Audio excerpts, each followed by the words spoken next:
down, but we will come up one day. It's not us or our children, maybe it is our great-grandchildren that will one day bring up the civilization that we hope for. But you have to maintain unity, sacrifice a bit of your ego, stand up and say, we will not surrender. We will throw out the mullahs and crush them so they go back to the 8th century where they came from. This is the 21st century. This is our century. This is the century of women's equality. This is not the century of putting women in hijab and niqab and parading them around with pseudo-leftists in the West, defending what I call the Sharia Bolsheviks of the Western world.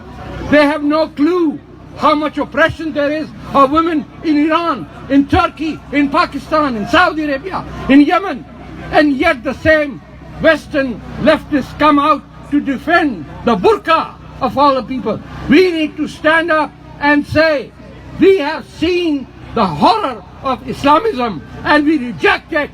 We are Muslims, we reject the 8th century. We want to go to 2020 and beyond, not go back to the camel cart days. No, we want progress as much as you want it. We want our brains to work for our civilization, not for your wars, so that you can make profit on Wall Street and become billionaires that squeeze our throat.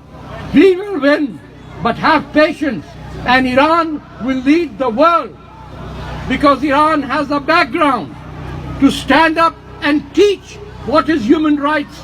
It taught them 1,000 years ago. It can teach them even now. I think more than 1,000 years ago.